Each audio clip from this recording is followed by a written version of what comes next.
अच्छा जी, अब इंटरफेरेंस की बात कर रहे थे। हमने चैप्टर नंबर 12 में इंटरफेरेंस पढ़ा है। चैप्टर नंबर 12 में हमने वेव पढ़ा है। और वेव को हमने क्या पढ़ा था जी कि अगर हम किसी भी ऑब्जेक्ट में, किसी भी मीडियम में डिस्टर्बेंस क्रिएट करते हैं और वो डिस्टर्बेंस एनर्जी को कैरी कर रही होती है, तो इसको आप कह रहे होते हो कि वो वेव है। अच्छा, अब अगर दो वेव एक ही जगह से एक ही वक्त में गुजर रही होती है ना, तो फिर वो एक दूसरे के अंदर आप कहना इंटरफेयर करती है, एक दूसरे के अंदर जो है वो ऐड या सब्ट्रैक्ट हो जाती है। यानी कि आप समझ लो वो दोनों एक दूसरे को मिलकर एक नई वेव बना देती है। मिसाल के तौर पे इस डायग्राम को देखिएगा, ये एक ब्लैक कलर में जो आपके पास है, ये एक ब्लैक कलर की ये एक वेव जा रही है जी, और एक ये ब्लू कलर की वेव, ये दो वेव है जी। ठीक है, एक आपकी रेड कलर से कर देते हैं, एक आपकी ये है जी ब्लैक कलर की वेव नंबर 1, और एक ये ब्लू कलर की है जी वेव नंबर 2। ये दोनों वेव एक ही जगह से और एक ही वक्त में गुजर रही हैं। और भी कंडीशंस होती हैं, लेकिन अभी हमने इसको सीधा सिंपलीफाई ही रखना है। तो ये दो वेव है, एक ब्लैक कलर में आपके पास है और एक ब्लू कलर में आपके पास है। ये दोनों वेव एक ही जगह से एक ही वक्त में गुजर रही है। तो क्या होगा जी, ये दोनों वेव जो है एक दूसरे के अंदर मिलकर एक नई और बड़ी वेव बना देगी। देखिए जी आपके सामने ये रेड कलर की एक बड़ी wave. That phenomena of adding and subtracting is called interference.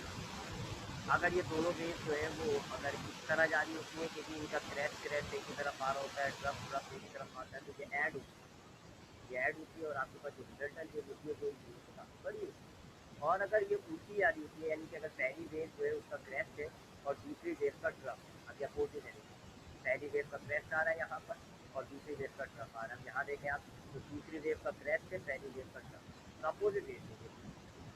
तो अगर ऐसी दो वेव जा रही होती है तो फिर ये दोनों इंटरफेरेंस तो करेगी, लेकिन ये इंटरफेरेंस करेगी सब्ट्रैक्शन टर्म का। और जो आपकी रिजल्टेंट वेव बनी थी उसका एम्पलीट्यूड दोनों वेव से काफ़ी। तो ये जो दो वेव आपस में एक दूसरे के अंदर इंटरफेयर कर रही है, एक ही जगह से गुजर रही है, एक ही वक्त में गुजर रही है और इंटरफेयर कर रही है, इस फिनोमिनन को हम कहते हैं इंटरफेरेंस। याद रखिएगा, इंटरफेरेंस जो है ना फिनोमिनन, दिस इज वेव की प्रॉपर्टी, पार्टिकल्स में नहीं। पार्टिकल्स में आप कभी भी देखोगे कि अगर सपोज करें कि ये एक बॉल है नंबर 1 और एक ये बॉल है नंबर 2। अब अगर ये एक जगह से एक ही वक्त में दोनों बॉल गुजर रही होगी, क्या ये दोनों दोनों एक दूसरे के अंदर ऐड होगी, क्या बड़ी बॉल बन जाएगी, इंटरफेरेंस हो जाएगा? नहीं, पार्टिकल्स में नहीं होता। पार्टिकल्स अगर दो बॉल अगर एक ही वक्त में एक ही जगह से गुजर रहे हैं तो वो एक दूसरे से कोलाइड करेंगे, momentum, law of conservation of momentum, वो वाले मामला चलेंगे, कोलिजन होगा। इंटरफेरेंस नहीं होता है पार्टिकल। वेव में, वेव के अंदर अगर आपके पास एक ही जगह से ये एक वेव जा रही है और इसी वक्त यहीं से इसी जगह से एक और वेव गुजरने लगी, तो अब ये दोनों वेव एक दूसरे के अंदर इंटरफेयर कर जाती है और आपको एक रिजल्टेंट एक बड़ी वेव मिलेगी। अगर क्रैश आ रहा होगा तो बड़ी वेव मिलेगी, क्रैश ट्रफ आ रहा होगा तो छोटी। तो इस फिनोमेना को, जिसमें दो वेव एक दूसरे से इंटरफेयर कर लेती है, एक दूसरे से मिल जाती है, that phenomena is called interference. Light interference हो सकती है, लाइट में इंटरफेरेंस होता है। अगर दो लाइट्स आपके पास जा रही हैं, एक ही जगह से एक ही वक्त से गुजर रही होंगी ना दो लाइट, ठीक है, और अगर वो इंटरफेरेंस करेंगी तो आपको नतीजे में क्या मिलेगा, या तो डार्क स्पॉट मिलता है या ब्राइट स्पॉट मिलता है। अब इंटरफेरेंस की जो ज़्यादा डिटेल है वो तो आप आगे हायर क्लास में फर्स्ट में डिटेल में पढ़ोगे, इंटरफेरेंस ऑफ लाइट। यहाँ पर सिर्फ उसको आप पढ़ेंगे वेरी वेरी इंटरफेरेंस क्या होता है। उसके बाद जो नेक्स्ट फिनोमेना मैं आपको बताऊंगा वो है डिफ्रैक्शन। डिफ्रैक्शन क्या होता है जी, ये भी पहली बात है जी, वेव की प्रॉपर्टी होती है। अगर आपके पास सपोज करें जी कि ये एक आपके पास एक ऑब्स्टिकल है, एक दीवार खड़ी कर रखी है और दीवार में आपने एक छोटा सा छेद बना रहा है, एक सुराख बना रहा है। अब ये पीछे से पानी की वेव आ रही है, वाटर वेव ले लेते हैं, स्ट्रेट है जी। लेकिन जब वो इस किनारे से टकराती है ना, इस स्लिट के किनारे से टकराएंगे तो बैंड करती है, मुड़ गई देखिए आप।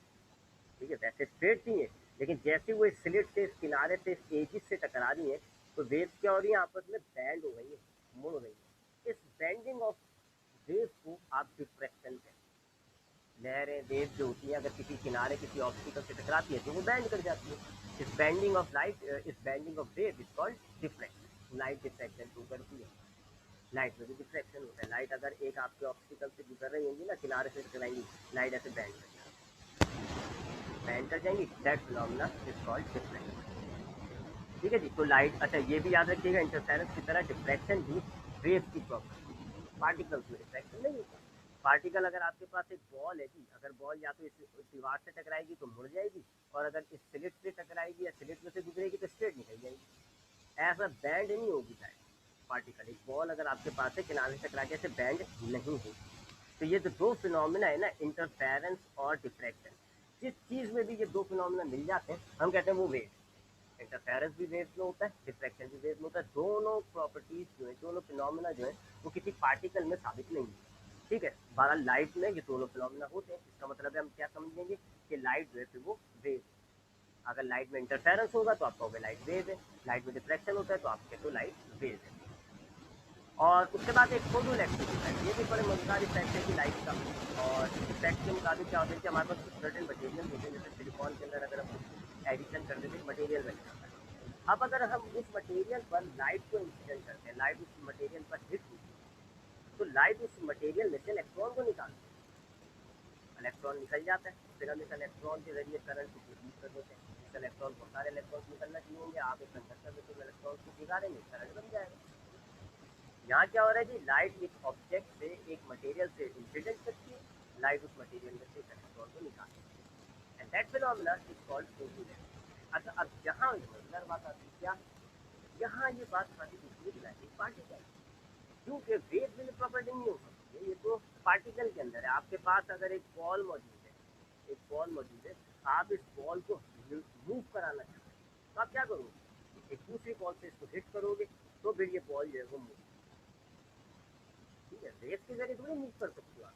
अपने यहाँ पे आवाज़, अब साउंड जो है वो वेव है, साउंड प्रोड्यूस करूँगा तो क्या बॉल मूव होगी, नहीं।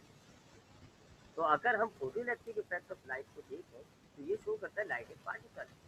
ठीक है, पार्टिकल्स के तौर पर समझ लो, आपकी लाइट छोटे छोटे टुकड़ों पर छोटे छोटे बॉल्स है लाइट, तो फिर समझ में आता है हाँ जी लाइट की बॉल जो है वो इस इलेक्ट्रॉन से टकराई, इलेक्ट्रॉन मारा।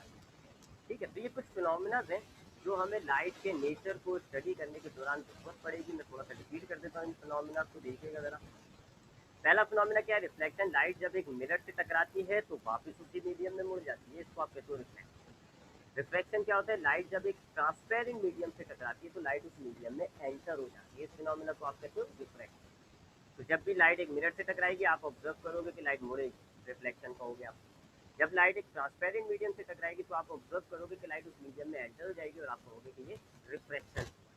एब्जॉर्प्शन क्या होता है, लाइट जब एक कलर्ड ऑब्जेक्ट से टकराती है तो कुछ कंपोनेंट्स लाइट के एब्जॉर्ब हो जाते हैं, कुछ रिफ्लेक्ट। डिस्पर्जन क्या होता है, जब लाइट एक प्रिज्म में से गुजर के दूसरी तरफ से निकलेगी तो फिर लाइट के जो 7 अलग अलग कंपोनेंट्स हैं वो सब अलग अलग होते हैं, इस फिनोमिना को आप कहते हो डिस्पर्जन।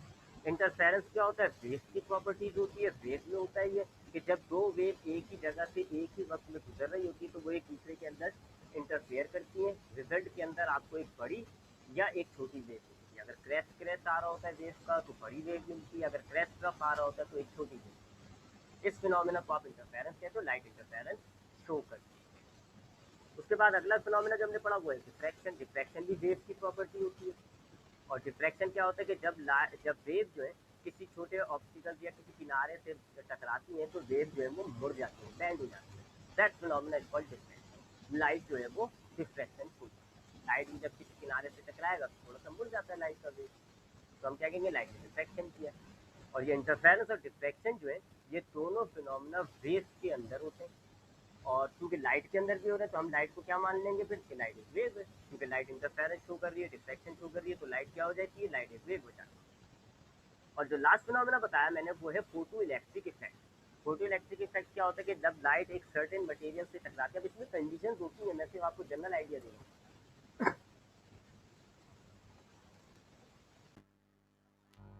ठीक है, तो फोटो इलेक्ट्रिक इफेक्ट क्या है कि जब लाइट एक किसी सर्टेन मटेरियल से टकराती है तो लाइट उसमें से इलेक्ट्रॉन्स को इजेक्ट करा देती है, इलेक्ट्रॉन्स को बाहर निकाल देती है। That phenomena is called photo electric effect. और फोटो इलेक्ट्रिक इफेक्ट जो है वो पार्टिकल्स की प्रॉपर्टी होती है, यानी फोटो इलेक्ट्रिक इफेक्ट अगर आपका लाइट का फोटो इलेक्ट्रिक इफेक्ट आपको एक्सप्लेन करना है तो फिर आपको ये मानना पड़ेगा कि लाइट एक पार्टिकल है। तो अब यहाँ एक तजाद पैदा हो रहा है, दो फिनोमेना इंटरफेरेंस और डिफ्लेक्शन, वो ये साबित कर रहा है लाइट एक वेव है, और एक फिनोमेना है फोटो इलेक्ट्रिक इफेक्ट, वो साबित कर रहा है लाइट एक पार्टिकल है। तो यही एक मसला आया था जिस पर नेचर ऑफ लाइट पर काफ़ी जो है वो यानी आप समझ लें कि इसको नेचर ऑफ लाइट को डिटरमाइन करने के लिए काफ़ी जो है सोच विचार करना पड़ा। वो इसी वजह से कि कुछ फिनोमेना ऐसे हैं जो तब एक्सप्लेन होंगे जब हम लाइट को वेव मानेंगे, कौन सा, इंटरफेरेंस और डिफ्रैक्शन, जबकि कुछ फिनोमेना ऐसे हैं जो तब एक्सप्लेन होंगे जब हम लाइट को पार्टिकल मानेंगे, कौन सा है, फोटो इलेक्ट्रिक इफेक्ट। अब हम नेचर ऑफ लाइट से रिलेट जो थ्योरीज हैं इंशाल्लाह वो हम नेक्स्ट क्लास में देखेंगे। ख्याल रखिएगा अपना, अल्लाह हाफ़िज़।